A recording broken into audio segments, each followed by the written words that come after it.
This may look like just a rock to you, but actually, it's a rock.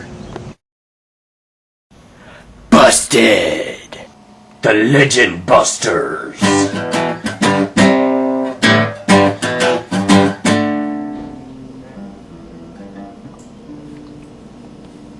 Ted? Oh, hey! Tonight we're going to be looking at some pretty cool stuff with our scientists who did not get their PhDs off the internet. But first, a word from our sponsor. Eat sardines. Sardines are good. When I eat sardines all the time.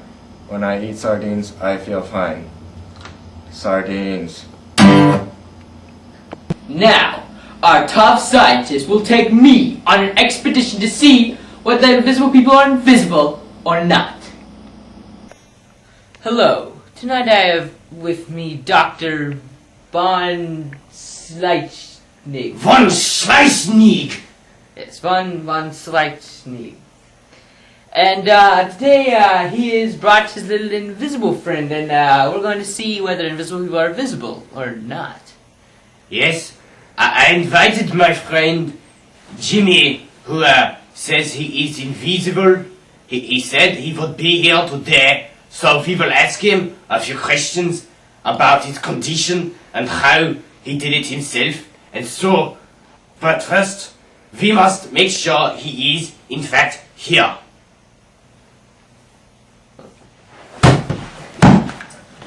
Dr. Schleichnig!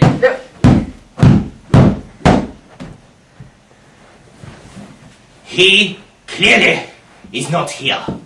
For if Jimmy was here, he would have said, Ouch. Thank you, Dr. Schleichnig. Von Schleichnig! Yes, that was very interesting. Well, at least now we know that legend is. Busted. Now we'll be interviewing our only remaining scientist, the one not fired from beating up the couch. We will be interviewing him via satellite. Hello, Bob Northall. I'm sorry? Bob?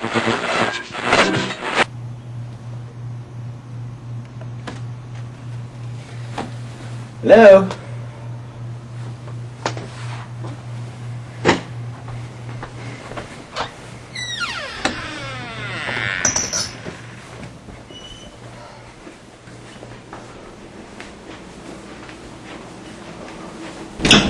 I can't hear you. Sorry, the satellite blows out all the time, usually when the wind blows.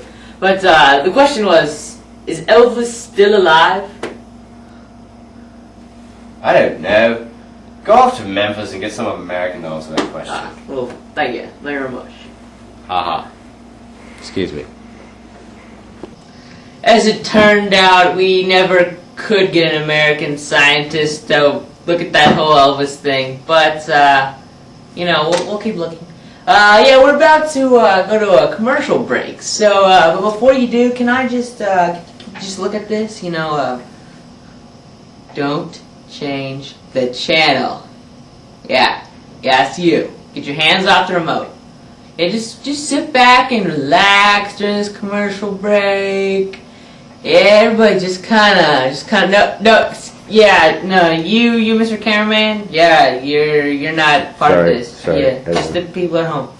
Okay, so just sit back and relax, and when we come back, when I snap my fingers, you're unhypnotized, and you won't even remember. But you won't remember the commercial, and it'll be forever ingrained in your brain, and maybe you'll buy that stuff. Okay, bye.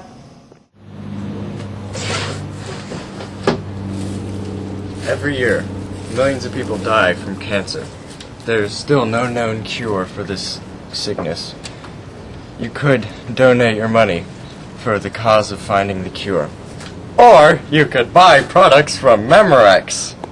You can buy all sorts of stuff from Memorex, like CDs, DVDs, and CDs, XDs, MDs, NYPDs, and which can be used as frisbees. Fun for the whole family. Yay! Memorex products can be found at any sorts of places. Do not use this frisbee or will cause severe bleeding. Moving on, we'll have a man who with an invisible dartboard on his chest. Hello, I am going to prove to you that this man has a dartboard on his chest. With this dart, I'll use my master throw to throw and hit this man's dartboard on his chest. I will throw this and show you the world that this man has dartboard on his chest. Watch very carefully. Watch him. Then you will see. That was just practice. Just building up the suspense. Now you're like, oh, I know this. Yes, I will use my master throw to throw this dart at the man at his chest. Show you the world. This man has the dartboard on his chest. Watch very closely.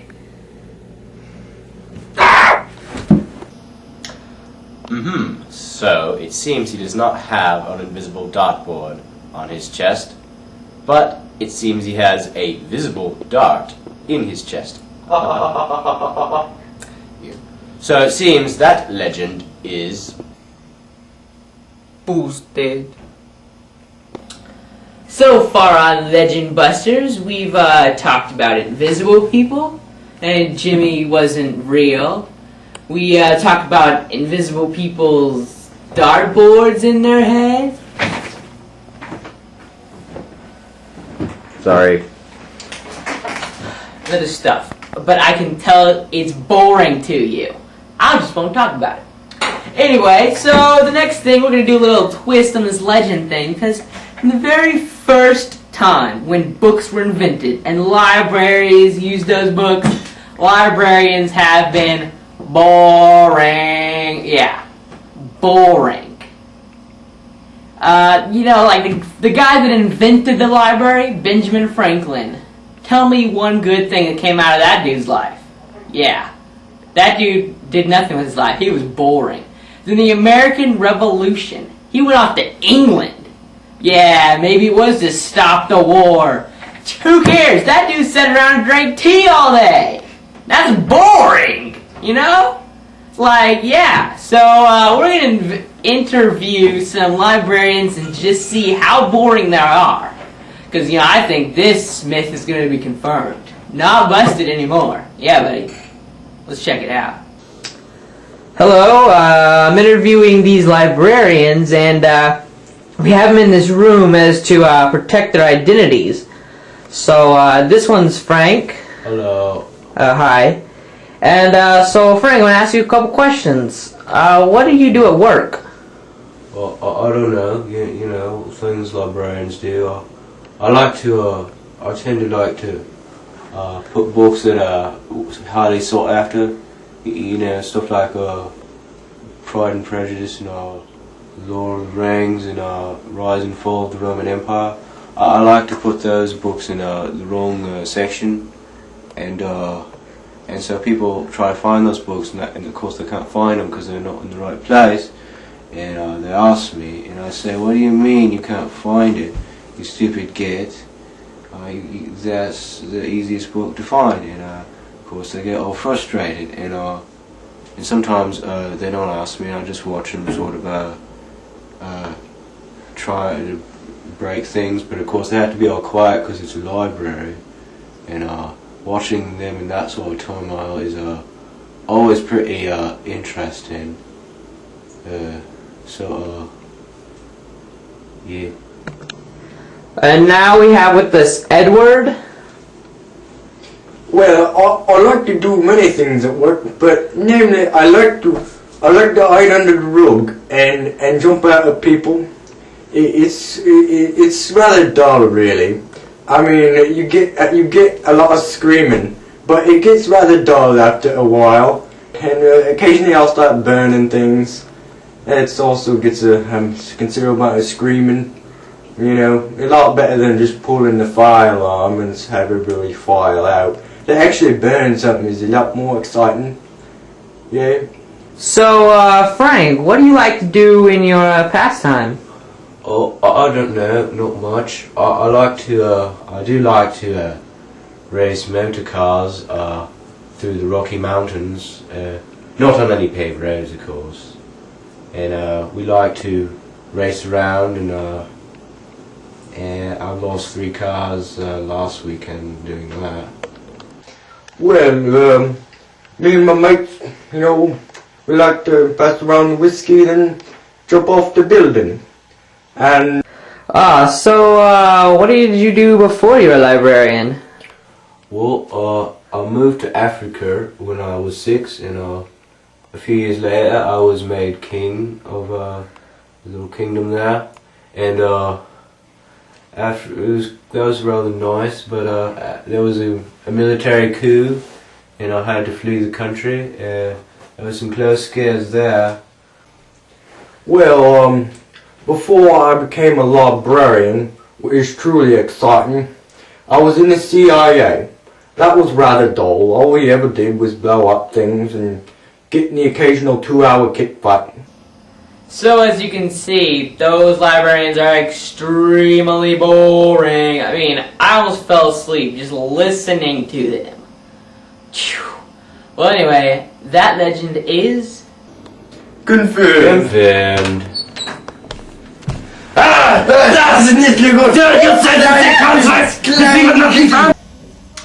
Hello, I'm here with the man that wishes to be known as Jared, and he has a very special treat for us today. Jared, why don't you tell your story?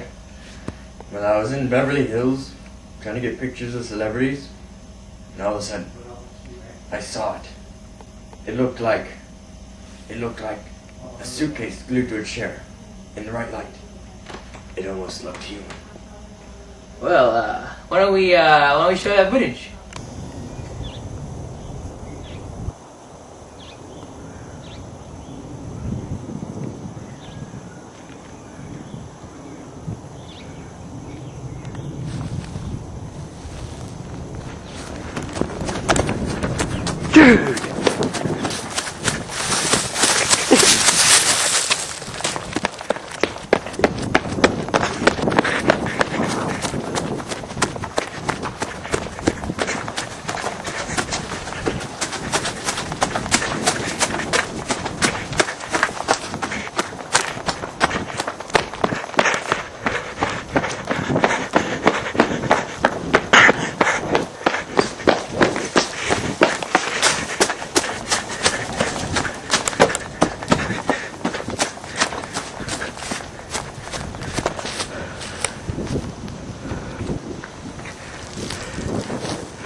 Wow, that was a pretty interesting video. Yeah, so what do you think about all that? I was just minding my own business, and all of a sudden, there it is. Interesting. Well, I don't know. It's kind of weird there. Yeah, next time we're gonna check that out a little more. So, see you later on Mythbusters.